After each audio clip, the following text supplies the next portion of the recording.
بإحسان إلى يوم الدين. Allahumma rabbana ishrah lana sudurana, ya Allah lapangkanlah dada kami sekalian, wa yassir lana umurana, mudahkanlah segala urusan kami, waj'alna minal ladina yastami'una alqawla fayattabi'una ahsanah. Kau jadilah ya Allah kami semua ini orang-orang yang selalu mendengar, mempelajari serta menghayati dan mengamalkan ayat-ayat-Mu, kemudian mengambil apa-apa yang terbaik daripada pengajian ini. Allahumma ja'alna min ahlil Quran, ahlullah wa khassatuh. Ya Allah, jadikanlah kami ini orang yang ahli, yang faham Al-Quran. Mereka itulah ahli Allah dan orang khas Allah. Allahumma rzuqna as-sakinah wal rahmah wa du'a al-malaikah wa dhikrallahi fi man indah. Ya Allah, kurniakanlah kepada kami dalam majlis ini khususnya tenang hati kami. Sempurnakanlah rahmat-Mu ke atas kami. Sertakanlah bersama kami para malaikat mendoa serta mengaminkan doa-doa kami. Juga ingatan-Mu ya Allah kepada kami sentiasa, khususnya dalam majlis-majlis-Mu bersama para malaikat. Allahumma shfi mardana wa mardal muslimin.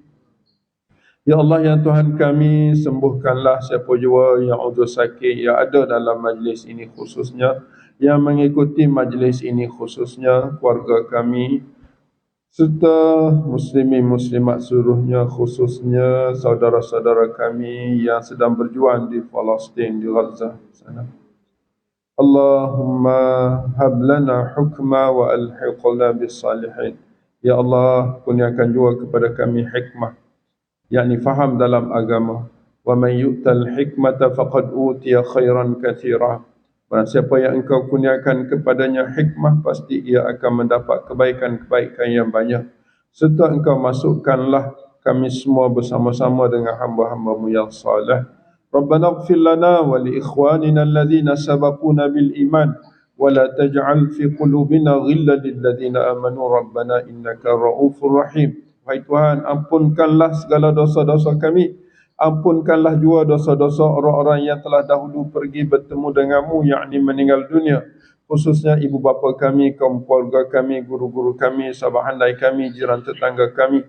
Dan janganlah Engkau campakkan ke dalam diri kami rasa dengki benci terhadap orang-orang yang sama-sama beriman dengan kami. Santunilah kami, rahmatilah kami, sesungguhnya Engkau Tuhan yang maha penyantun lagi maha penyayang. Rabbana atina min ladunka rahmah wa hayyi' lana min amrina rasyada.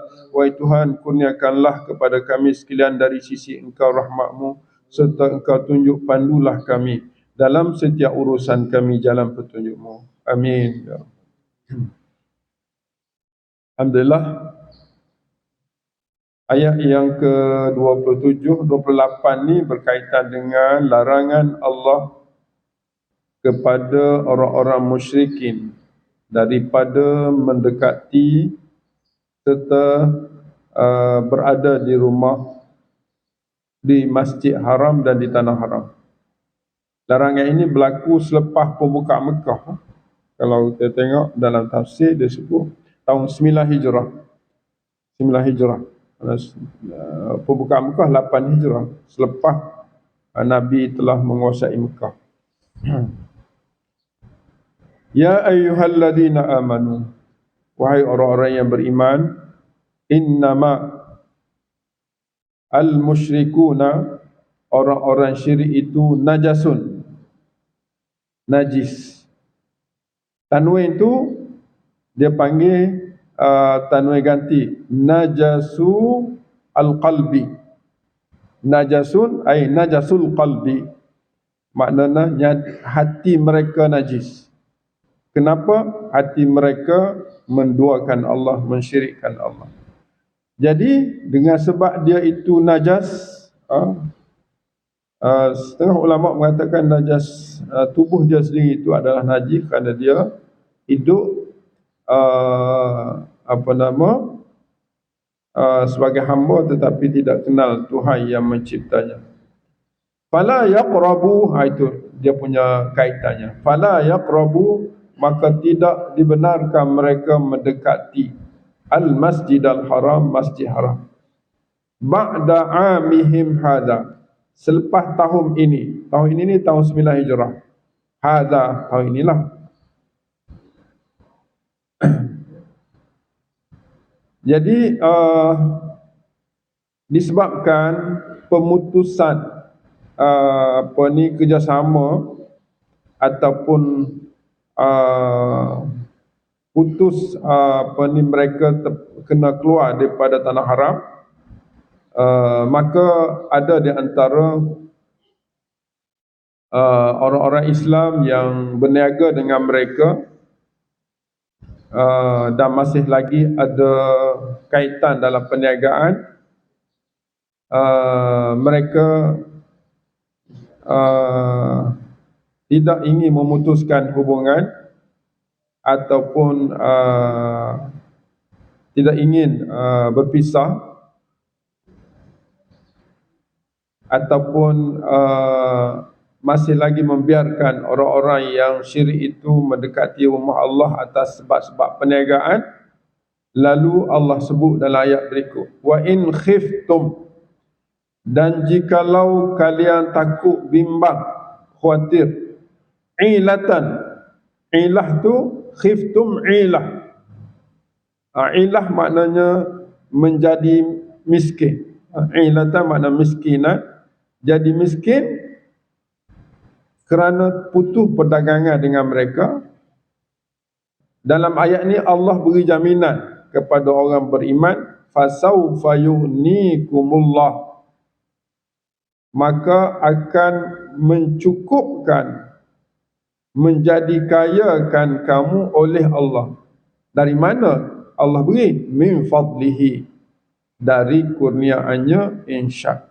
Maknanya kalau Allah larang, kena buat. Jangan ada di antara orang-orang musyrikin ataupun orang mukmin membiarkan orang-orang Islam, orang-orang musyrikin datang dan mendekati rumah Masjid Haram. Dan antara sebab mereka dibiarkan begitu kerana ada hubungan perdagangan antara mereka.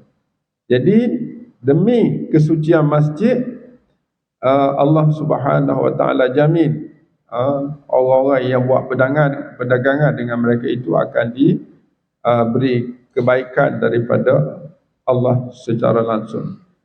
Itu pun kalau Allah inginkan. Innallaha alimun, sesungguhnya Allah itu alim. Alim kita dah belajar, alimu bidzati sudur. Allah tahu niat seseorang itu. Hakim, Allah bijaksana dalam menentukan kekayaan dan kemiskinan seseorang. Hakim tu kita rujuk kepada ayat fasawfa yughnikumullah. Allah hakim fi ignakum min fadlihi, pada mengkayakan kamu dari kurniaannya, insya'a, jika dia kendaki. Allah bijaksana. Jadi ayat ni turun pada 9 Hijrah, setelah Nabi buka Mekah. Isunya isu larangan kepada orang musyrikin mendekati Masjid Haram dan Tanah Haram, kerana diri mereka itu syirik pada Allah Subhanahu Wa Taala. Orang yang syirik pada Allah dianggap najas, ai najasul qalbi, najis dari sudut i'tiqad, pegangan.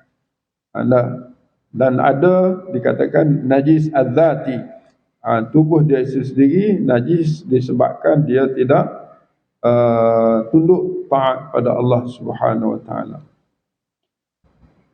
Jadi tugas ialah para muslimin ialah memastikan mereka tidak mendekati Masjid Haram, dan Allah memberi jaminan kepada orang-orang yang beriman akan mengganti segala kerugian yang berlaku disebabkan tidak ada kerjasama yang mungkin berlaku,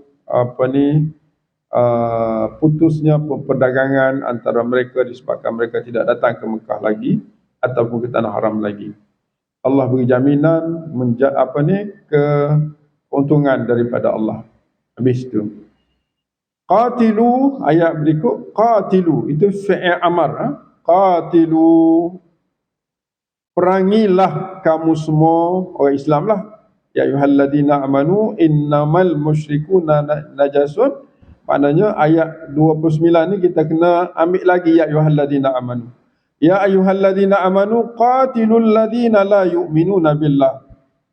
Perangilah orang-orang yang tidak mereka itu beriman dengan Allah wala bil yaumil akhir, dan tidak juga tidak juga beriman dengan hari akhirat, wala yuharrimuna ma harramallah, dan mereka tidak mengharamkan apa yang Allah telah haramkan, wa rasuluhu, dan juga Rasul mengharamkan, wala yadinuna dinal haq, dan mereka juga tidak beragama dengan agama al-haq yang benar. Al-haq itu Islam. Minal ladina utul kitab. Ini qarinah dia ni. Qarinah dia tak boleh sebuti setakat tu. Makna qatilul ladina la yu'minuna billah wala bil yaumil akhir wala yuharrimuna ma harramallahu wa rasuluhu wala yadinuna dinal haqqi. Ni qarinah dia. Minal ladina utul kitab, yang isu ni ialah khusus kepada orang-orang yang diberi kitab. Makna Yahudi dan Nasrani lah yang ada di Mekah. Kena perangi mereka. Sehingga bila perangi mereka? Pertama, sehingga mereka beriman dengan Allah, beriman dengan akhirat, mengharamkan apa yang Allah haramkan dan Rasul haramkan, dan mengikut agama Islam. Itu kalau dia memilih. Kalau dia tak pilih, perangi sehingga bila? Hatta yu'tul jizyata, sehingga mereka membayar al-jizyah, iaitu opti tahunan yang diberikan kepada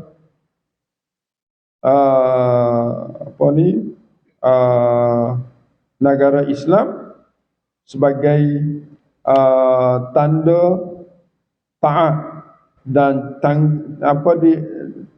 tanda taat dan juga menjamin keamanan mereka. Makna jizyah ni beri kerana nak supaya Islam mempertahankan mereka. Mereka akan dijamin keselamatan oleh orang-orang Islam. Hatta yu'tul jizyah, satu, ayyadin, dengan tangan, ayyadin tu dengan kepatuhan, wahum saghirun, dan mereka orang-orang yang tunduk. Saghirun ni tunduk. Ayyadin itu patuh dan tunduk kepada pemerintahan Islam. Ini apa yang dibuat oleh Nabi SAW. Dulu negara kita gini juga. Ada, maknanya orang Islam adalah agama persekutuan, agama rasmi negara. Mana-mana agama boleh buat, tapi di bawah lingkungan mereka. Tapi lama kelamaan bila keadaan begini, keadaan hari ini, kita nampak seolah Islam itu tercabar. Dan perlu, kalau ada orang musyrikin buat kerja gini, ahli kitab buat kerja gini, perlu kita memerangi mereka dengan cara perang politik ke, perang apakah. Kita kena wajib mempertahankan agama Allah Subhanahu wa ta'ala. Habis itu pasal isu yang ini, isu memerangi orang yang ni khusus pada ahli kitab lah, khusus pada ahli kitab. Kalau kita tengok dalam tafsir ayat 29 ni, tafsir Ibn Katsir, contoh dia kata,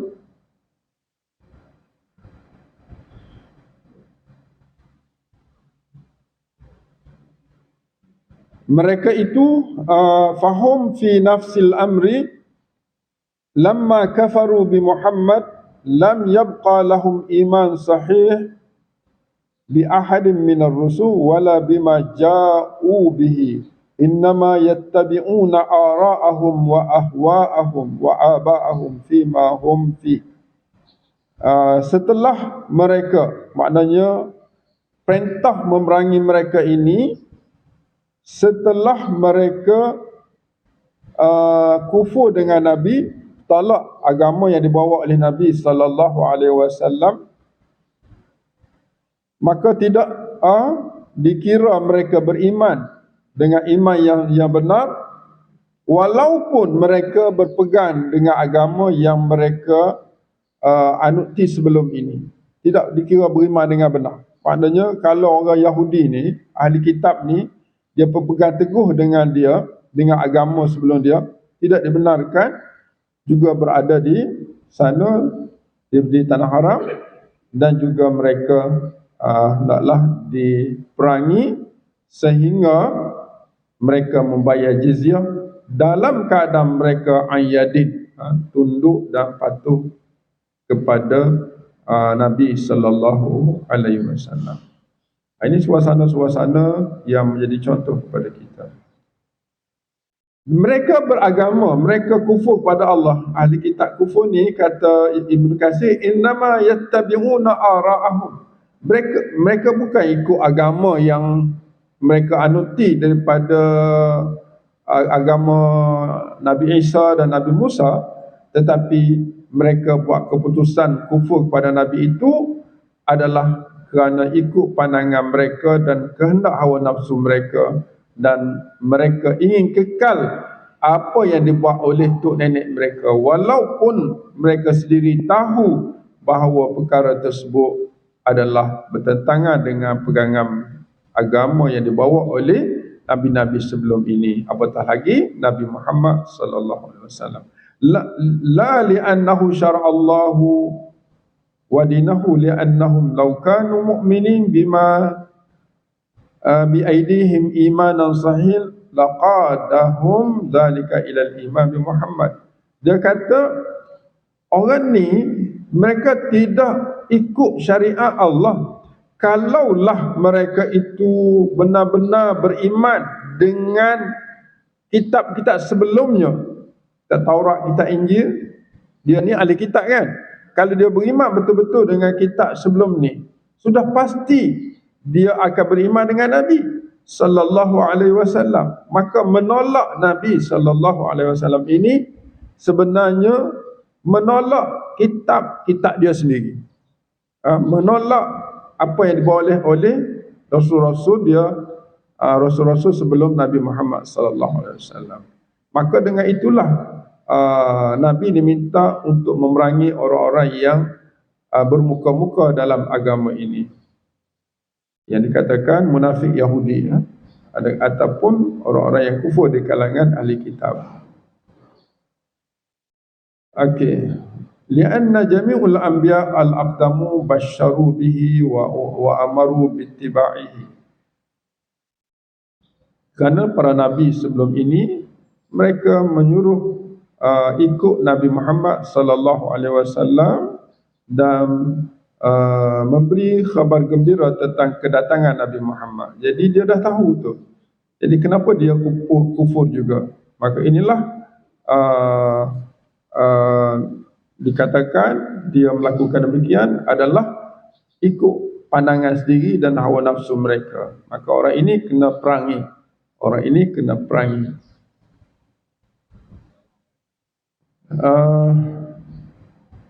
Itu. Jadi turunlah ayat qatilul ladina la yu'minuna billah wala bil yaumil akhir wala yuharrimu. Berapa tu? Sebabnya tidak beriman dengan Allah, satu, tidak beriman dengan akhirat, dua, tidak mengharamkan apa yang Allah haram dan Rasul haram, tiga, dan tidak beragama dengan agama Allah.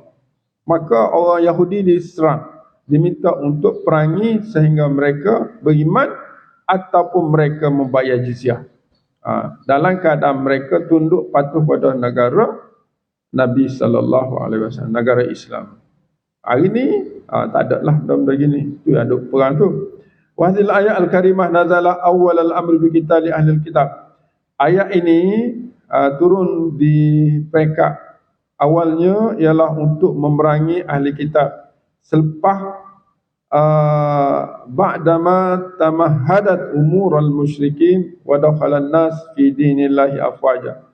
Selepas selesai masalah orang-orang musyrikin dan ramai manusia yang masuk Islam. Falamma istaqama jaziratul Arab amarallahu wa rasuluhu bikitab. Setelah Islam tertegak di bumi Arab, Mekah, Madinah, maka Allah memerintahkan untuk memerangi ahli kitab Yahudi Nasrani pada tahun ke-8 Hijrah. Wa kana dzalika fi sanah 9. Walihada jahaza Rasulullah sallallahu alaihi wasallam di kitab Rum. Disebabkan inilah Nabi sallallahu alaihi wasallam bersiap sedia untuk memerangi Rom. Wada'an nas ila dzalika, dan dia mengajak orang ramai supaya bersiap sedia untuk memerangi Rom, sebab perintah Rom ni ialah negara yang dihuni oleh Yahudi dan Nasrani. Allah suruh perangi, maka Nabi perangi orang Rom, dan Rom diperintah oleh Nabi. Wada'an nas ila dzalika wa zaharahu lahum wa ba'atha ila ahya'il arab haula al-Madinah wa nadabahum wa aw'abu ma'ahu wa ijtama'a dzalika al-muqatalah nahwa 30 al wa takhallafa ba'd an-nas min ahli al-Madinah wa min hawliha min al-munafiqin wa ghairihim. Maka Nabi dapat mengumpul seramai 30,000 bala tentera, dan ada di antara mereka yang tidak ingin bersama ataupun takhallafa ni maknanya dia tarik dirilah daripada bersama untuk memerangi Rom yang diperintah Allah Subhanahu Wa Taala. Nabi dia buat terus, apa yang Allah perintah dia buat terus. Kalau kira tu berat tu, tapi Nabi buat juga. Berat nak serang Rom ni, Rom Parsi ni, sebuah negara yang amat-amat ditakuti oleh seluruh dunia pada waktu itu.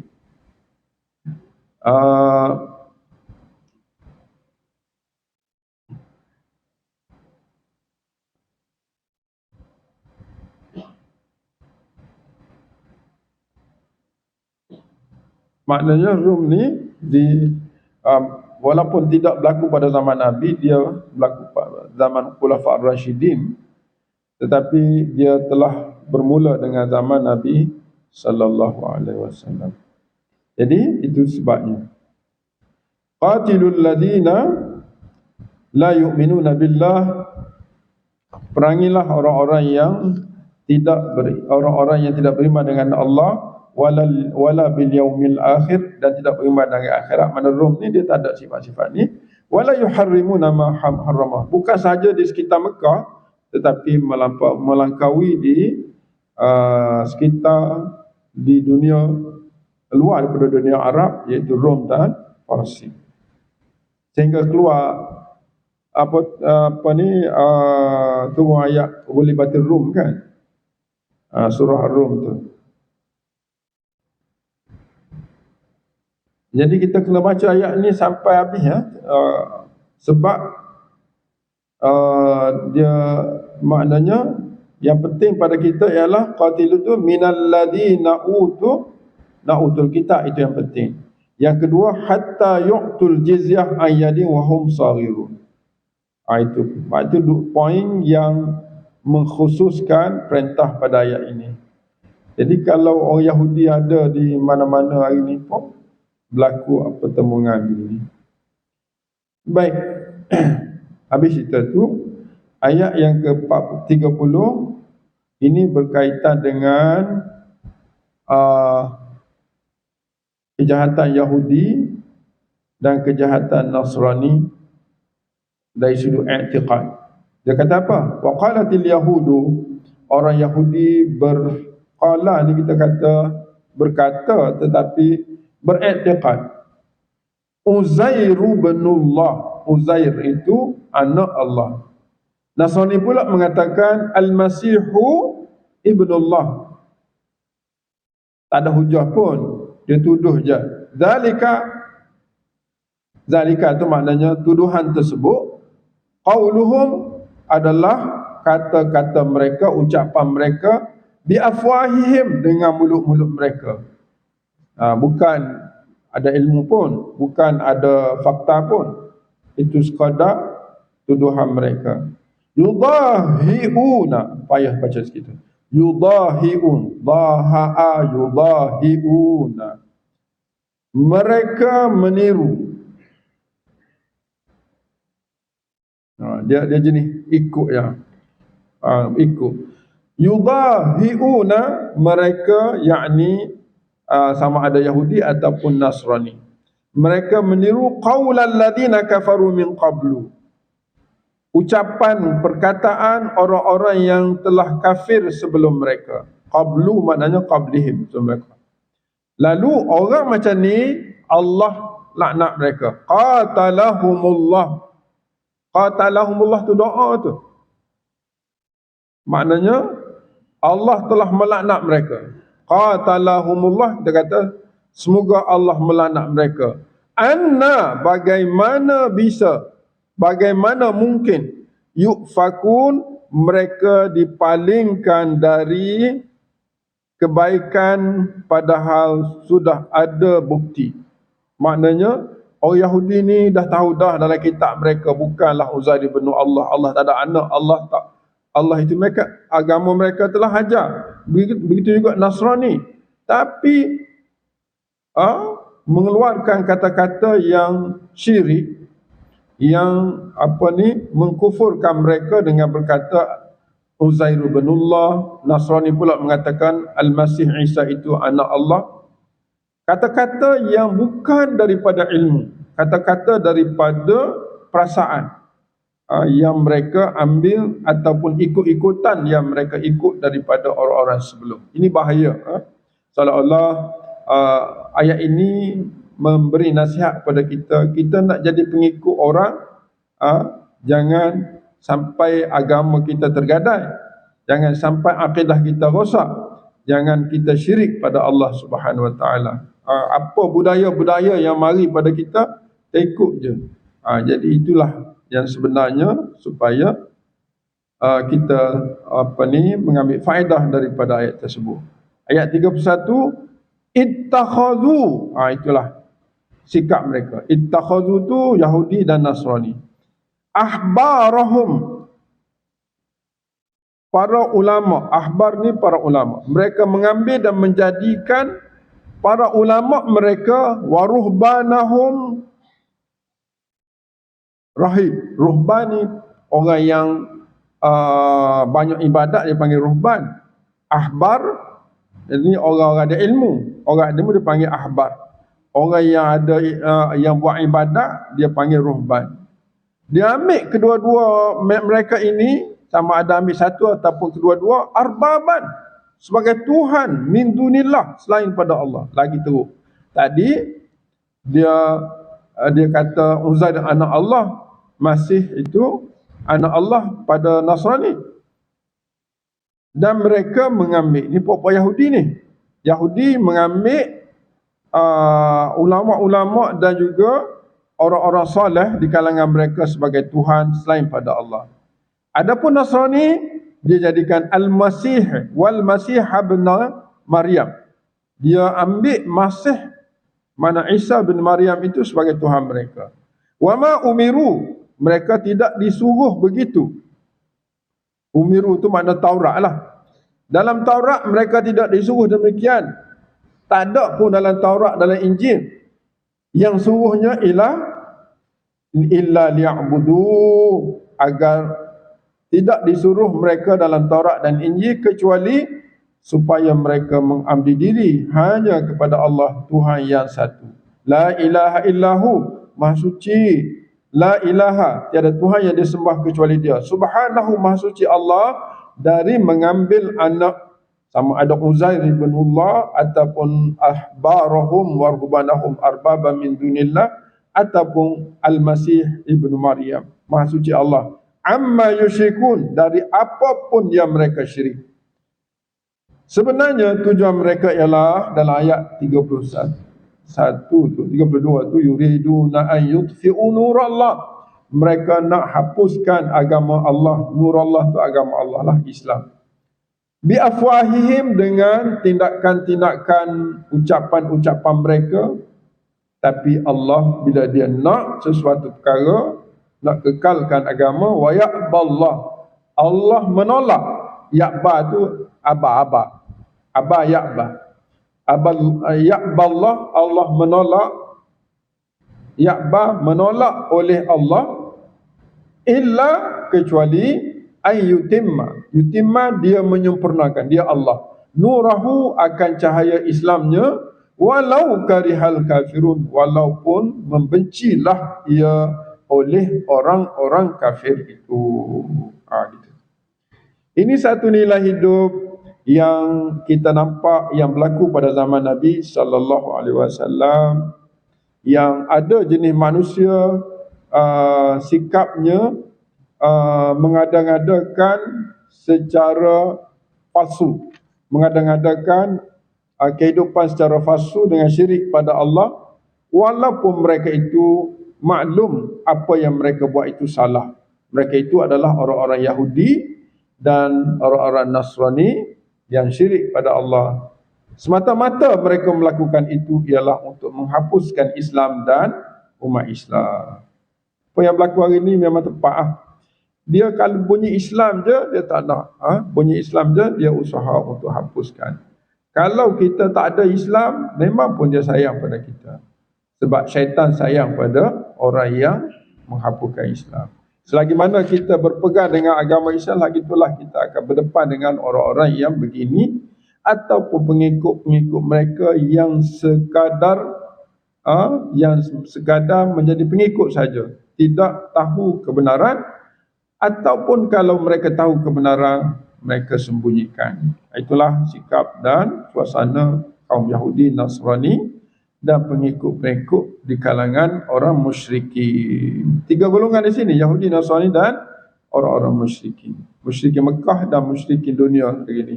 Sama je lah. Lepas tu kita tengok orang-orang yang syirik pada Allah menyokong Israel hari ini. Sebab mereka sama sahaja dari sudut ingin menutup, dalam ayat 32 tu, ingin menutup cahaya Islam dengan mulut-mulut mereka, ucapan-ucapan mereka. Tapi ingat, Allah tidak sekali-kali membiarkan mereka menutup cahaya Islam. Cahaya Islam akan menjelma. Dan amat rugi kalau orang itu tidak bersama Islam, sebab Islam akan kembali memerintah di suatu masa nanti, di akhir umur dunia ini. Wallahu alam, termuti setakat itu ayat 32. Nanti insya-Allah dengan izin Allah kita sambung ayat 33. Subhanakallahumma wa bihamdika asyhadu an la ilaha illa anta astaghfiruka wa atubu ilaik. Wal 'asr innal insana lafi khusr illa alladhina amanu wa 'amilus shalihat wa tawassaw bil haqqi wa tawassaw bis sabr. Ya.